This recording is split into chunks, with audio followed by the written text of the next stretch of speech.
देखो, जब हम बात बोलते हैं ऑर्डर ऑफ अ रिएक्शन, ठीक है, जब हम बोलते हैं ऑर्डर ऑफ अ रिएक्शन, तो ऑर्डर ऑफ अ रिएक्शन का क्या मतलब है? ऑर्डर ऑफ अ रिएक्शन का मतलब होता है कि जैसे हमने लिखा कि कोई रिएक्शन है A + 2B gives me the products, right? तो अभी मुझे A + 2B gives me product ये बोला जा रहा है, तो मुझे बोला गया कि rate is directly proportional to A की पावर 1 और B की पावर 1। अब बेसिकली होता क्या है, ये जो मैंने लिखा है ना, ये रेट लॉ एक्सप्रेशन है, ठीक है? ये रेट लॉ एक्सप्रेशन है। रेट लॉ एक्सप्रेशन ये है कि ये हमको ये बताता है कि अगर अगर मैंने A को डबल कर दिया और मैंने B को डबल कर दिया, तो न्यू रेट R1 है, तो न्यू रेट R2 क्या होगा? ट्वाइस ऑफ A की पावर 1, और न्यू रेट B क्या होगा? ट्वाइस ऑफ B की पावर 1, ठीक है?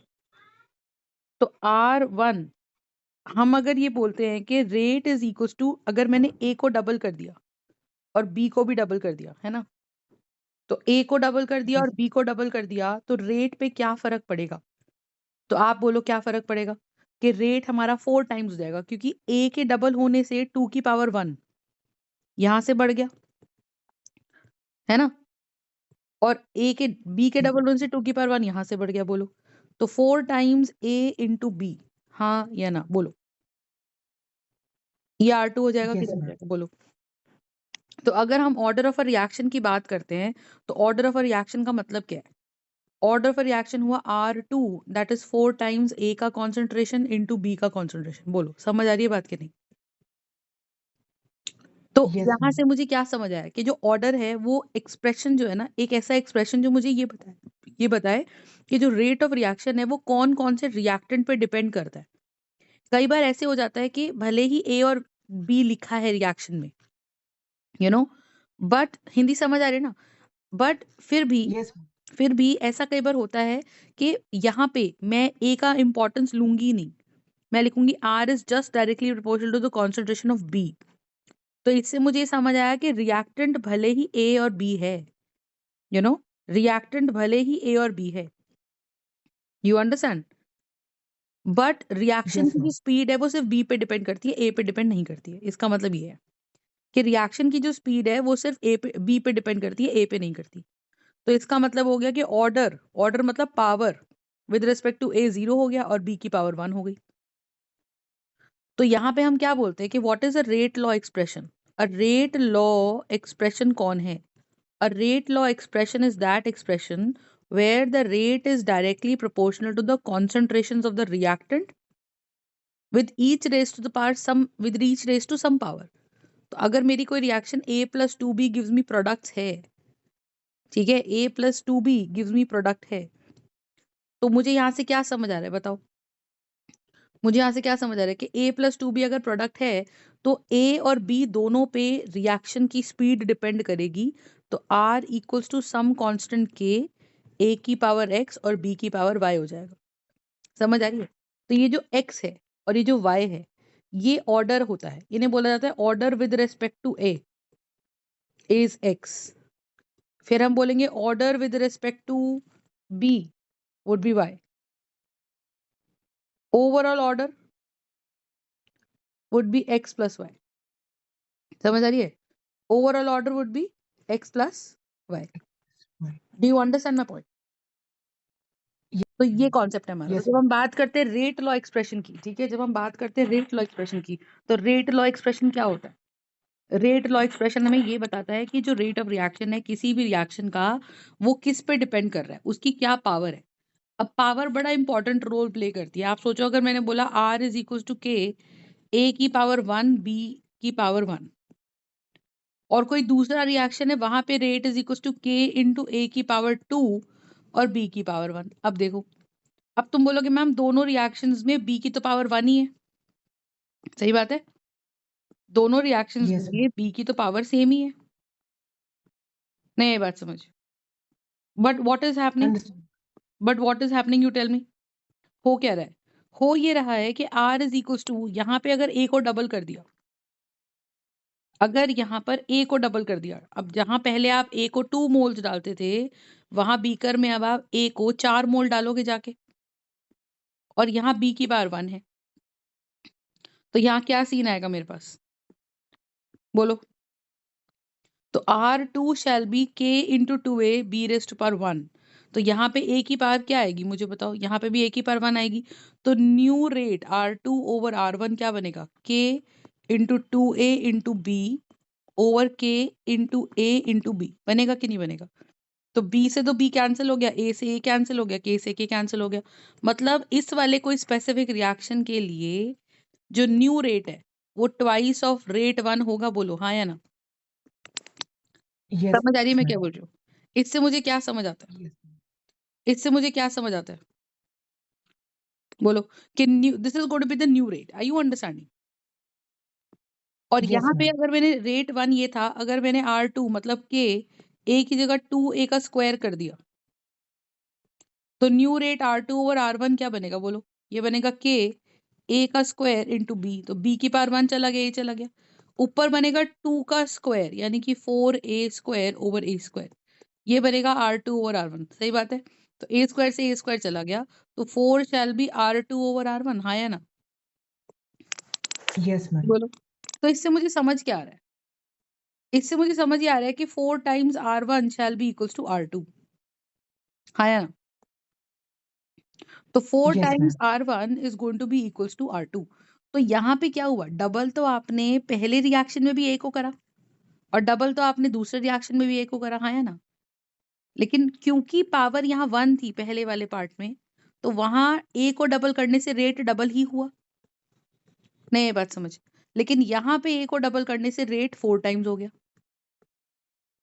Do you understand my point. Yes, ma'am. तो मुझे ये चीज समझ आती है कि रेट लॉ एक्सप्रेशन में जो पावर है वो बहुत इंपॉर्टेंट रोल प्ले करती है, ठीक है। अगर ये पावर ना होती तो हमें कभी पता नहीं चलता कि किसी रिएक्टेंट के डबल या ट्रिपल करने से स्पीड पे क्या फर्क पड़ता है। Are you understanding my point, ठीक Yes, है। ma'am. तो अगर कोई आपसे पूछे कि भाई ऑर्डर क्या है, ऑर्डर क्या है, तो ऑर्डर और मॉलिक्यूलैरिटी दो अलग बातें हैं, देखो। ऑर्डर और मॉलिक्यूलैरिटी दो अलग बातें। ऑर्डर क्या है कि रेट लॉ एक्सप्रेशन में A की पावर 1 और B की पावर 1 है। और मॉलिक्यूलैरिटी क्या है कि अगर मैंने रिएक्शन लिख दिया A plus 2B gives me C, और ये मेरा सिंगल स्टेप रिएक्शन है मान लीजिए, तो आप इस रिएक्शन में क्या देखते हो कि मैम एक मॉलिक्यूल A का अगर दो मॉलिक्यूल B से टकराएगा तो प्रोडक्ट C बनाएगा, यही देखते हैं ना हम लोग, बोलो।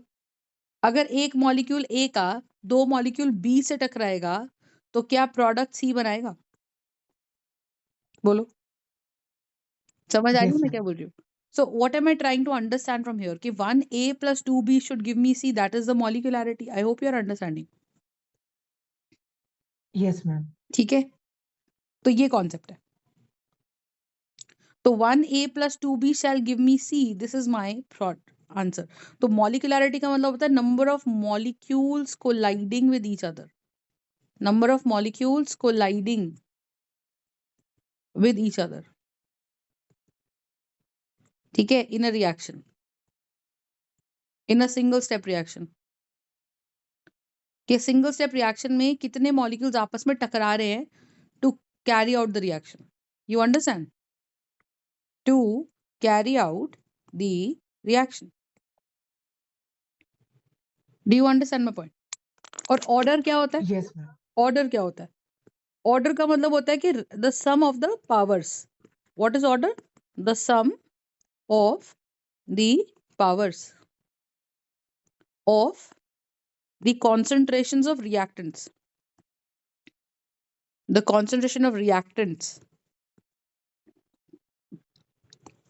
in a rate law expression, in a rate law expression। समझ आई बात मैं क्या बोल रही हूँ। The sum of the powers of the Yes, concentration of reactants in a rate law expression, I hope you are understanding। तो this is one yes, thing, ma'am. है ना। दूसरा यहाँ पर क्या है, दूसरा यहाँ पे है कि ऑर्डर कैसा है, ऑर्डर जीरो हो सकता है, ऑर्डर जीरो हो सकता है, ऑर्डर नेगेटिव हो सकता है, ऑर्डर पॉजिटिव हो सकता है, ऑर्डर फ्रैक्शनल भी हो सकता है। तो order can be all things, लेकिन मॉलिक्यूलैरिटी का मतलब क्या है कि मैम कितने मॉलिक्यूल्स टकरा कर प्रोडक्ट बना रहे हैं। तो अगर मॉलिक्यूल्स टकराएंगे नहीं तो प्रोडक्ट भी नहीं बनेगा, तो मॉलिक्यूल्स को टकराना तो है। अब बताओ मॉलिक्यूलैरिटी क्या हो सकती है? 1 हो सकती है कि अकेला रखा रखा मॉलिक्यूल ही टूट जाए, इजंट इट? अकेला रखा रखा मॉलिक्यूल ही टूट जाए। ऐसा भी तो हो सकता है कि भाई मैम 2 टकराए फिर प्रोडक्ट बन गया, या 3 टकराए फिर प्रोडक्ट बन गया।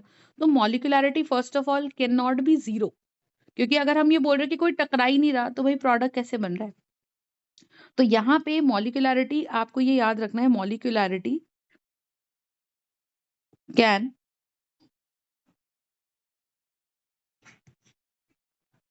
नेवर बी 0 और नेगेटिव और फ्रैक्शनल। मॉलिक्यूलैरिटी कभी भी 0 नहीं हो सकती, नेगेटिव नहीं हो सकती, या फ्रैक्शनल नहीं हो सकती। समझ आ रही है मैं क्या बोल रही हूँ?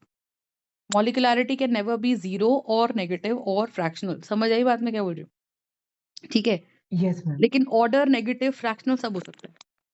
तीसरी बात आपको ये याद रखनी है कि जो ऑर्डर होता है ना, ऑर्डर ये बताता है कि कितने हिसाब से स्पीड बढ़ेगी रिएक्शन की। तो ये 2 इंपॉर्टेंट आपको डिफरेंसेस इसके अंदर याद रखने चाहिए।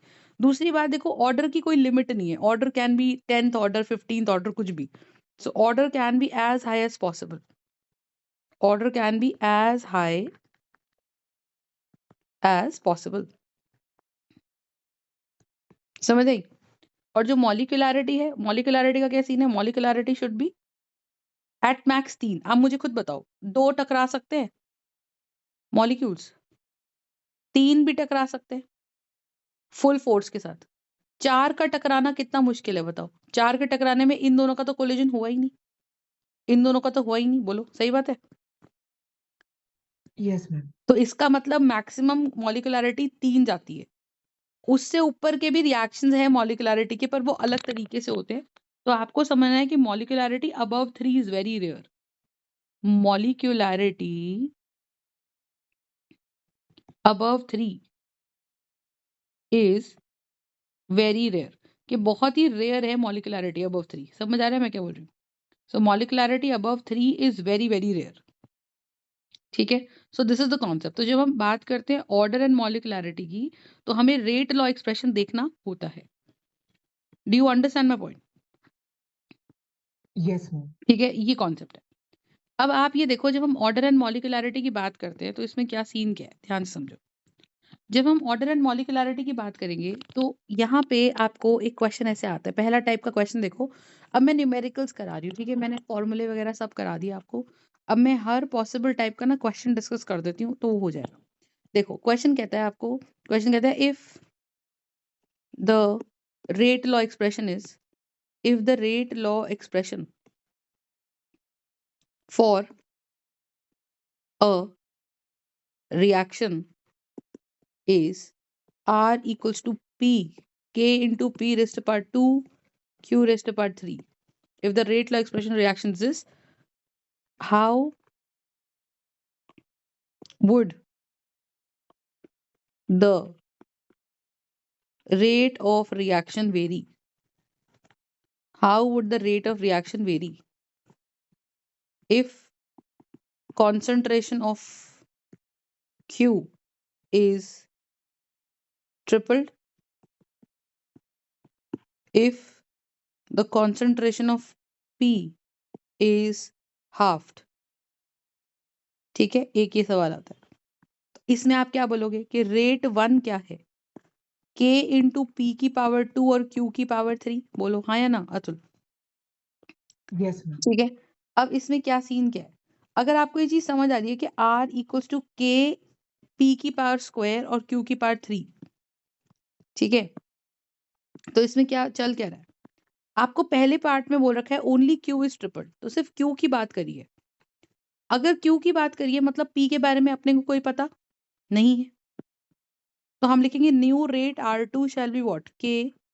P तो P ही रहेगा क्योंकि P में तो हमने कोई चेंजेस करे ही नहीं। Q को ट्रिपल करने की बात कर रहा है, मतलब 3 टाइम्स Q, और उसका भी क्यूब, क्योंकि ये तो पावर है तो ऑर्डर है।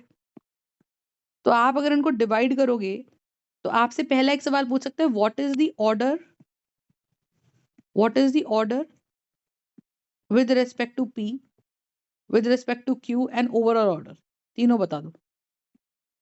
तो ऑर्डर मतलब पावर, ऑर्डर मतलब पावर, तो order with respect to P क्या है, पी की पावर, तो order with respect to P is nothing but 2, order with respect to Q is nothing but Q की पावर, है ना जी। और Yes, ma'am. ओवरऑल ऑर्डर क्या होता है, ओवरऑल ऑर्डर का मतलब क्या है, ओवरऑल ऑर्डर का मतलब क्या है बताओ। ओवरऑल 3+2, दोनों की पावर्स ऐड कर दो, जितने भी रिएक्टेंट्स है वो 5 है। ओवरऑल ऑर्डर का मतलब होता है कि अगर आपने सारे रिएक्टेंट्स को एक साथ डबल कर दिया, सारे रिएक्टेंट्स को सब में एक जैसा चेंज आप ले आए कि भाई ma'am new rate old rate R1 था, पी स्क्वायर और क्यू क्यूब, यस और नो, बोलो। Yes, ma'am. और R2 क्या हो जाएगा, R2 हो जाएगा K इंटू हर चीज को डबल कर दिया मैंने, P को भी डबल कर दिया और Q को भी डबल कर दिया मैंने, बताओ। तो यहां से 2 का स्क्वायर यानी कि 4 हो जाएगा, और यहां से 2 का क्यूब यानी कि 8 हो जाएगा, बोलो हाँ है ना। R2 क्या Yes, ma'am. बनेगा, बोलो R2 बनेगा 32 times K P square Q cube, बोलो हाँ है ना। तो R2 ओवर R1 क्या बनेगा, बोलो ये बनेगा K into P square into Q cube, तो K से K चला गया, पी स्क्वायर चला गया, क्यू क्यूब चला गया, so R2 shall be 32 times R1। Are you understanding my point, बोलो। Yes, ma'am. So my point here is कि अगर हम रेट लॉ एक्सप्रेशन की बात कर रहे हैं ना, रेट लॉ एक्सप्रेशन में, तो हमें अगर रेट लॉ एक्सप्रेशन दिया और आपने दोनों रिएक्टेंट्स में सेम अमाउंट में चेंजेस लाया, सेम अमाउंट मतलब अगर पी को डबल किया तो क्यू को भी डबल किया, अगर पी को ट्रिपल किया तो क्यू को भी ट्रिपल किया, और फिर देखा कि क्या रिएक्शन की स्पीड में फर्क पड़ेगा, तो आप देखोगे कि जो पावर्स हैं वो टोटल पावर यहाँ से 3, यहाँ से 2 की पावर 2 बढ़ा तो यहाँ से 2 की पावर 3 बढ़ा, तो 2 की पावर 2 और 2 की पावर 3 मतलब 2 की पावर 3 हो गया 8 और 2 की पावर 2 हो गया 4, तो ओवरऑल 32 कौन है, 32 2 की पावर 5 ही तो है। तो ओवरऑल हम सीधा जितना भी हमने डबल किया पी को भी और क्यू को भी, सीधा डबल का पावर हमने 5 कर दिया, तो मुझे नेट इंक्रीज मिल गया ना रेट ऑफ द रिएक्शन में, बोलो हाँ या ना, बोलो। Yes, ma'am. फंडा समझ आ रहा है मैं क्या बोल रही हूँ, तो इस हिसाब से हम काम करते हैं। लेकिन यहाँ पे सिर्फ पहले क्वेश्चन में मुझे बोला गया only the concentration of Q is triple, तो अगर वो बता ही क्यू के बारे में रहा है तो हमें पी के बारे में कोई चेंजेस करने की जरूरत नहीं, आया ना, बोलो सीधी सी बात है। Yes, ma'am. सो R1 over R2, R1 over R2, तो R1 तो पता नहीं कौन है, R2 इनको डिवाइड करो, तो K से K गया, P स्क्वायर से P स्क्वायर गया, ऊपर बना Q क्यूब, नीचे बना 3 का क्यूब इंटू Q का क्यूब, तो ये बन गया Q क्यूब ओवर 27 क्यूब, ये हट जाएगा तो ये आ जाएगा 1 ओवर 27, अंडरस्टूड और not, Yes, ma'am. You understand, so that is the concept. तो ये R1 over R2 is going to be 1 over 27, ये हमारा पार्ट बन जाएगा। समझ आई बात मैं क्या बोल रही हूँ, बोलो। Yes, ma'am. ठीक है, तो आपको जो क्वेश्चन दिया जाता है उसके हिसाब से आप उतने उतने को चेंज करो। अब जैसे बोल रहे हैं P इज हाफ्ड, अभी P का वैल्यू, P को आधा कर दिया हमने, तो आपसे पूछ रहा है कि स्पीड पे बताओ क्या फर्क पड़ेगा, रिएक्शन की स्पीड पे क्या फर्क पड़ेगा, तो क्या करेंगे बताइए, रिएक्शन की स्पीड पे क्या फर्क पड़ेगा, जस्ट टेल मी। तो हम बोलेंगे R1 ओवर R2, तो R1 क्या था, R1 क्या था, R1 था K इंटू पी का स्क्वायर और Q का क्यूब, और हम कह रहे हैं जी हमने P को आधा कर दिया, तो नया रेट में क्या हो जाएगा, K इंटू पी बाई 2 का स्क्वायर इंटू क्यू क्यूब, तो इसको डिवाइड कर दें R2 ओवर R1, तो ये क्या बनेगा, K into P square by 4 into Q cube over K into P square over cube, बोलो। तो K से K चला गया, K क्यूब से Q क्यूब चला गया, तो ये R2 ओवर R1 क्या बन गया, P square by 4 divided by P square, तो R2 बाय R1 मतलब ये हो गया कि मैम जितना आप P डालते थे अब आप उसका आधा P डाल रहे हो, अगर आप 2 मोल मॉलिक्यूल्स डालते थे P के, तो अब आप 1 ही मोल डाल रहे हो, तो स्पीड पे ऑब्वियस सी बात है मॉलिक्यूल्स कम होंगे तो कोलिजन्स कम होंगे। तो ये बनेगा p²/4 इंटू 1/p²। तो p² से p² चला जाएगा तो R2/R1 कितना आ जाएगा, 1/4 आ जाएगा कि नहीं आ जाएगा बताओ। तो क्रिस Yes, क्रॉस ma'am. अगर हम करेंगे तो 4 times R2 will give me what, R1। हाँ या ना। Yes, ma'am. तो ये आपका एक टाइप है। तो इसके अंदर मैंने आपको 5 टाइप के क्वेश्चंस करा दिए। पहला question difference between order and molecularity आ जाता है। दूसरा क्वेश्चन आपका आता है इस तरह से, रेट लॉ दे देगा और रेट लॉ देके बोलेगा कि बताओ इस रेट लॉ में अगर Q को या P को अंदर चेंजेस करेंगे तो न्यू रेट पे क्या फर्क पड़ेगा। तो will you be able to handle it. फिर आपसे पूछता है Yes, what ma'am. Is the order with regards to P and what is the order with regards to Q। तो वो 3 है। समझ आ गई मैं क्या बोल रही हूँ। और ओवरऑल ऑर्डर मतलब दोनों की पावर्स को आपको ऐड करना है। तो एक टाइप का क्वेश्चन तो ये आता है। एक इधर मैंने आपको ये ओवरऑल ऑर्डर समझा दिया कि ओवरऑल ऑर्डर का मतलब क्या है कि जो P और Q की पावर्स है ना, उन दोनों में ही हमने सेम टाइप का चेंज करा।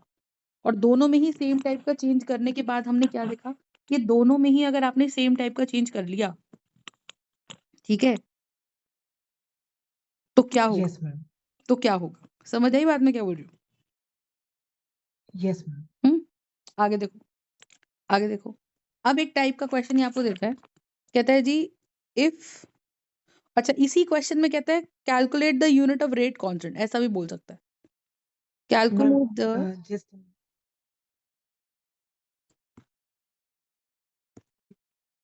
तो कैसे भी डिवाइड करो इस okay, बात से फर्क नहीं पड़ता। R2 कितने टाइम्स है R1 का, वो मतलब है ना। okay, ma'am. तो यहाँ पे मैंने डिवाइड करा R2/R1 करके, तो भी मेरे को यहाँ से क्या मिला, R2 जो मिला वो R1/4 मिला ना।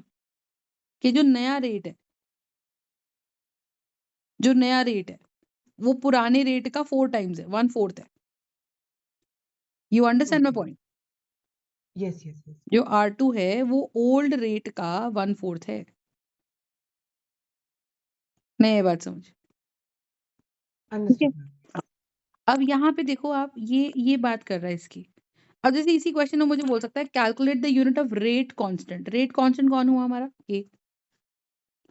तो अगर मुझे रेट एक्सप्रेशन दे दिया, रेट लॉ एक्सप्रेशन के k इंटू पी का पावर स्क्वायर और q क्यूब, तो मुझे k का यूनिट निकालना है। तो r का यूनिट क्या होता है बताओ, r कौन है, रेट ऑफ रिएक्शन। तो रेट ऑफ रिएक्शन का एक फिक्स्ड यूनिट होता है, इसकी यूनिट फिक्स्ड होती है, लिखते जाओ। इसकी यूनिट इज फिक्स्ड। और क्या यूनिट फिक्स्ड होती है इसकी, मोल्स पर लीटर पर सेकेंड। इसकी यूनिट फिक्स्ड होती है, सही है। Yes, ma'am. तो अगर इसकी यूनिट फिक्स्ड होती है तो इससे मुझे क्या समझ क्या आता है बताओ, कि ये हो गया मोल्स पर लीटर पर सेकेंड। के हमारा के है क्योंकि के तो रेट कांस्टेंट है, और रेट कांस्टेंट की यूनिट तो अपने को निकालनी है, हाँ या ना। रेट कांस्टेंट की Yes, यूनिट तो ma'am. अपने को निकालनी है।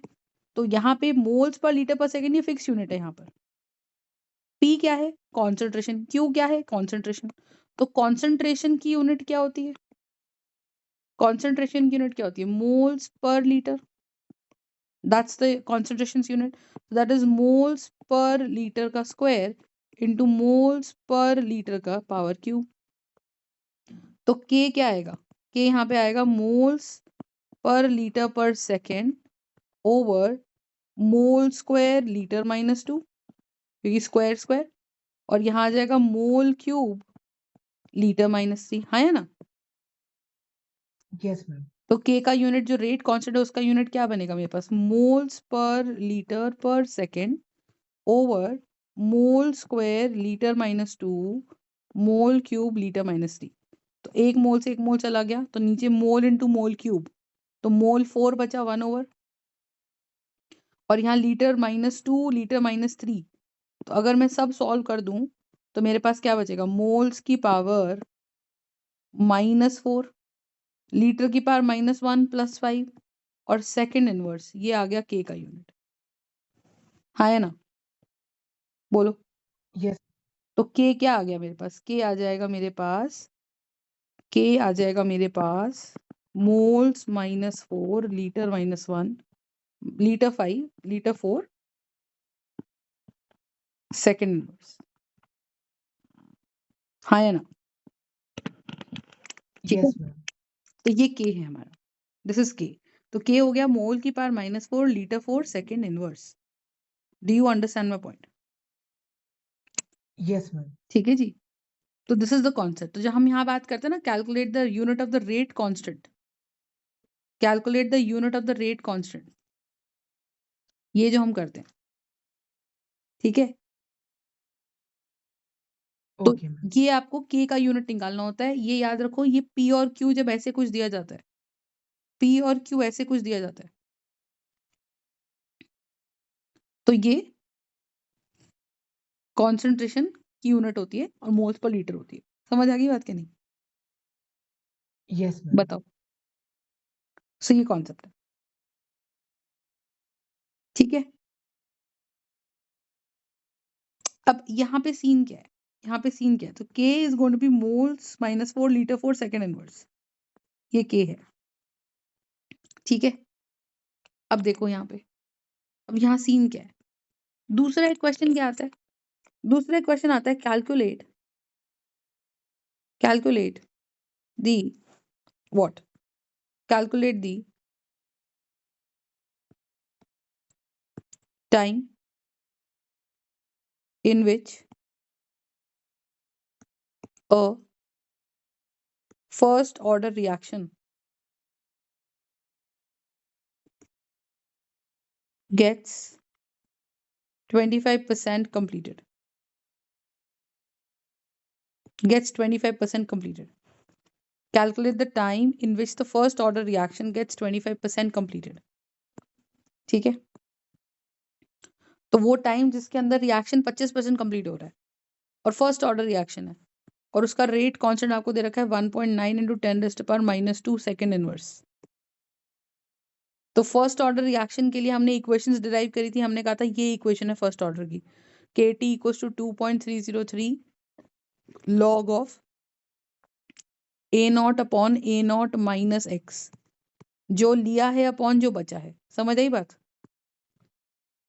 Yes, जो ma'am. लिया है अपॉन जो बचा है, तो KT, के तो के है, के तो के है, सही बात है।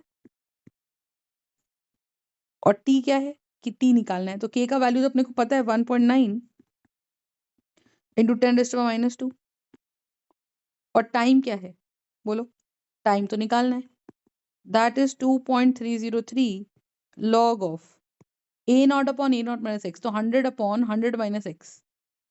तो 100 कौन है बताओ, log of 100/100 - x, बोलो क्या मतलब है इसका। 100 हमने लिया था, 25% रिएक्शन कंप्लीट हो गया, तो कितना बचा, 75 बचा ना। नीचे क्या है, जो हमने इनिशियली लिया, टोटल जो लिया अपॉन जो बचा, सही बात है।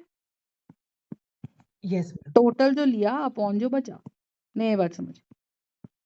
तो यहाँ पे कितना Understood. बनेगा, 1.9 × 10⁻² × t is going to be 2.303 log of 25 4s and 25 3s, so log 4/3।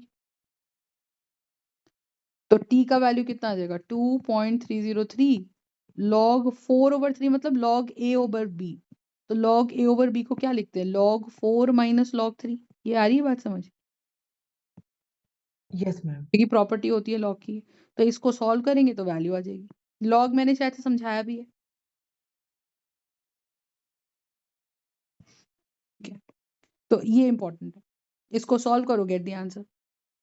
तो log 4 की वैल्यू डालोगे 0.6020 और log 3 की वैल्यू डालोगे 0.4771। जो भी माइनस करके आंसर आएगा उसको 2.303 से मल्टीप्लाई करोगे, इजंट इट? Yes, ma'am. और ये आपका डिवाइडेड बाय 1.9 से आ जाएगा। बोलो सही बात है कि नहीं? Yes, ma'am. ठीक है, ये कॉन्सेप्ट है, that's how the concept is going to be. ठीक है, अब आगे चलो, आगे क्या कह रहा है, कैलकुलेट, और क्वेश्चन के वैसे कहता है, देखो क्वेश्चन कहता है prove that the time required to complete 99.9% reaction is 10 times the time required to complete half of the reaction. To complete half of the reaction. ठीक है, कि जितना समय एक 99.9% रिएक्शन को कंप्लीट होने में लगता है, वो टाइम हमारा 10 टाइम्स है जितना रिएक्शन को हाफ होने में लगता है। ठीक है, तो इससे क्या समझ आता है कि K T half is going to be 2.303 log of a naught upon a naught minus x. सही बात है, यही है हमारा K T equals to, first order reactions की हमारी इक्वेशन है। अब ये बोल रहा है कि एक रिएक्शन, एक टाइम हमने रिएक्शन की बात करी जो रिएक्शन 99.9% कंप्लीट हो गया। तो क्वेश्चन कहता है कि जितना समय एक फर्स्ट ऑर्डर रिएक्शन को 99.9% खत्म होने में लगता है, उतना ही समय, उसका वो जो टाइम है वो 10 टाइम्स है जितना समय रिएक्शन को आधा कंप्लीट होने में लगता है। तो आप लिखोगे K T 99.9 equals to 2.303 log of, initially अगर आपने 100 लिया और 100 में से 99.9 खत्म हो गया तो बचा कितना, 100 माइनस 99.9।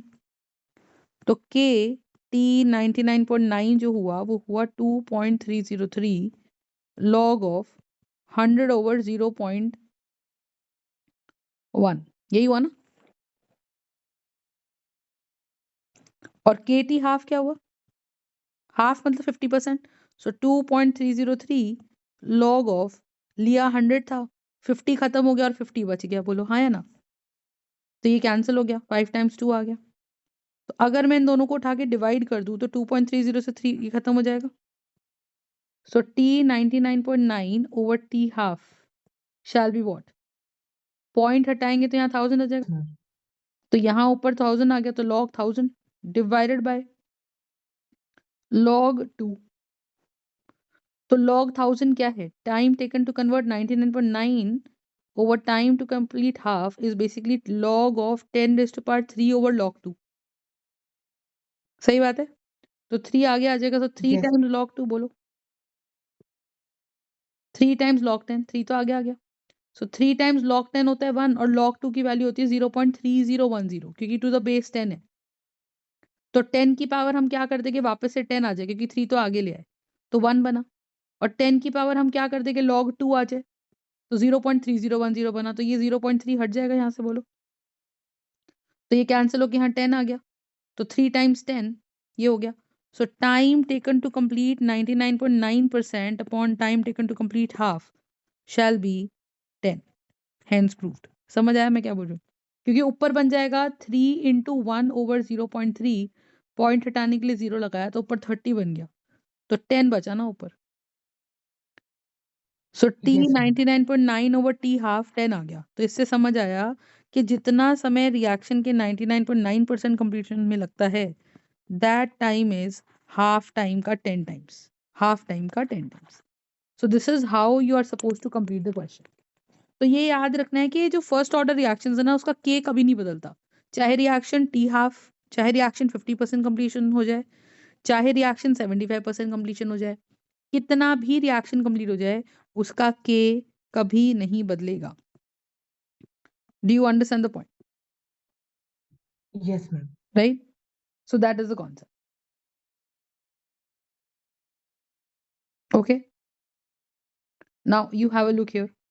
अब यहाँ ये क्या कह रहे हैं हम लोग, यहाँ ये क्या कह रहे हैं, हम कह रहे हैं calculate the time required to complete 10% of the reaction if the time required to complete. If the time required to complete 25% reaction is 8 minutes for a first order reaction.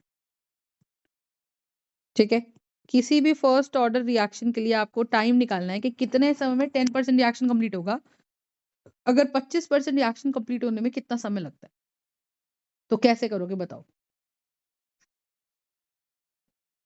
Tell me, how would you do this?